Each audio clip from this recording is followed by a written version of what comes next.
Hello, everyone, and welcome to another episode of Autism Stories. I'm your host, Doug Bletcher, the founder of Autism Personal Coach. Autistic people are the true experts of the autistic experience, and Autism Stories is where we interview autistic people to learn from their stories, experiences, and get their advice. If you would like to be notified about each week's episode of Autism Stories, we suggest you subscribe on your favorite podcast listening platform. We would also appreciate it if you could give us a positive rating and review, as it will help others to learn about autism stories. I always enjoy talking to people that do things that I've never done before and learn from their experiences. Something that I've never done and probably will never do is drive a big truck. That's why I'm interested to talk with James Shirley today about being a truck driver and how being autistic affects that experience. We hope you enjoyed today's conversation. James, thanks so much for joining us today. Yeah, thank you for having me. I wanted to start out by learning, where does your story in the autistic community begin? I got my official diagnosis back in 2018. That's when I was first introduced to the autistic community. But my story probably started a long time before that, when I was much younger, before I had a diagnosis. And what happened was, I was taking a walk in my neighborhood, and one of my neighbors came up to me and introduced himself, and he told me that he had autism, and he told me that he was pretty sure that I was autistic too. So that's when I went and saw a doctor after I met him. That was pretty neat. Now, you do something that I would be afraid to do, and that is to drive 9 and 10 speed trucks.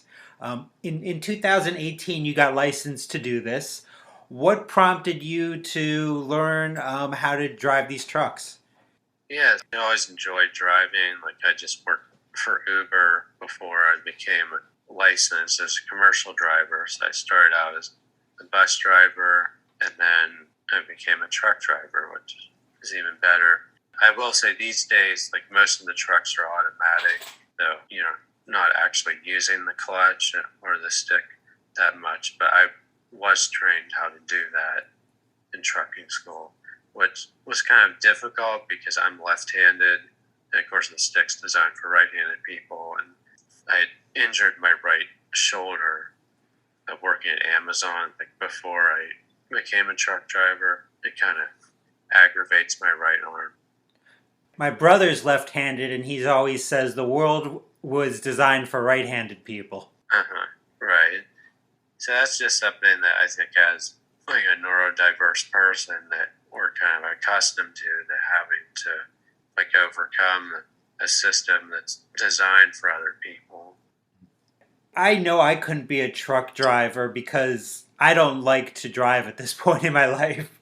So I'm wondering, is driving something like, is that always been something you've liked or loved to do? Yeah, like, it's kind of funny that I didn't get my regular driver's license till I was 19, because I just had like no interest in driving, like, for some reason. And then I became a truck driver in my later 20s, which is something I never envisioned myself doing, but I guess it's a good fit for me because like, it's more like task oriented. And as I progressed in the workplace, like, I started out with retail, food service, and then I worked in warehouses. And so that gave me the skills to be a truck driver with using like the pallet jack and that sort of thing. Enjoyed like the solitude and getting to work independently. Yeah, it's worked out pretty well. Like, is truck driving something you see doing in like 5 years from now, 10 years from now? Yeah, I'm not 100% sure about that. It's certainly something I could do in the future. Although I am hoping to get a job where I can work from home that's focused on disability policy, because that's really my area of interest. But certainly trucking is something that I could do in the future. One of the things that would make truck driving difficult for me is I think my visual spatial skills aren't very good. So I definitely think if I'm driving, it certainly needs to be in a small car. Are there any challenges for you in maneuvering a truck or in possibly the quick decisions that we all need to make when driving? I'd imagine it's much more difficult in one of these bigger trucks than a small car that I drive. Yeah, so not really. I mean, I was always, I guess, just average, or maybe slightly above average at math. It was never something I excelled at, but I was always told that according to these IQ tests and like assessments I took, that I was like good at math reasoning. And I guess this is kind of what they meant was the spatial reasoning. Like that seems to be something that comes naturally to me. Gotcha. So if someone that has a strength in this spatial reasoning, truck driving could be something that could be geared towards them. Yeah, I think so. And then when you're driving, how far are these driving routes? Because I always wonder, when I'm on the highway and seeing one of these big trucks pass by, like how far they're going. Yeah, it really depends on the driver and like what account they have. Because I've done over the road driving where like I did the entire country. I'd go from New Jersey to California and back in a few days. But I prefer to do local driving, what I'm doing now. So like I'm just in Pennsylvania, so I'm home every day. Do you like those longer drives? Yeah, sometimes I enjoy doing more driving and less like stops and deliveries. But again, I prefer to be home every day. But it was nice to get to see the country. Now, do you see being autistic as an advantage in any way in being a truck driver? Yeah, I think kind of as I alluded to, like just the solitude and like being task oriented. That's something that comes naturally to us. That like doesn't bother me if I'm like alone the whole day and like working like longer hours. That's easy for us, I think, and especially now we're dealing with COVID-19 and we're more isolated. It seems like it's almost perfect timing, like to be a truck driver these days. You mentioned COVID-19, and I'm wondering during that time period, for almost every job someone had that changed somewhat during COVID-19. So, what's been that experience like during this time period for you? Yeah, so we have more contactless deliveries, of course, and then we had to like wear the mask. A lot of places that I go to, they want me to do a temperature check when I get there, or they'll ask about your symptoms or if I've been vaccinated. Like overall, it hasn't had that much of an impact because we do like essential work, so like we have to deliver, like pick up items every day. I mean, I'm grateful for the opportunity that we have now to be essential workers, and we're appreciated for the work that we're doing during this time. And like just the fact that we have a job, like a lot of people lost their employment during the pandemic. You mentioned the contactless with some places where you would deliver. You were talking about how you enjoyed solitude. Do you prefer the contactless places to deliver? I guess I mean dealing with customers has always been something that I've liked doing. So I don't have much of a preference, but yeah, it's been neat. Like some of the things I've been able to do. Like last week, I drove up to someone's house. I called him ahead of time and said, "Yeah, I'm going to make your delivery." And he said, "Okay, well, I won't be there, but I'll open the garage for you." So I've never had that before. I just went up to his garage and put his package in front of the garage, and I called him, and then he just opened the garage remotely and put the pallet in there, and then he closed it. It's kind of cool getting to do that.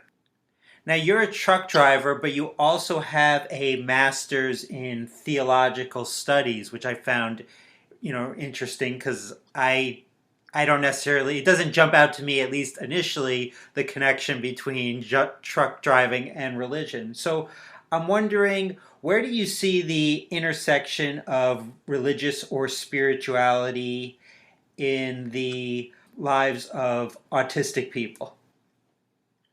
Right. So, yeah, there's a stereotype that some people have that autistic people are more spiritual or like closer to God.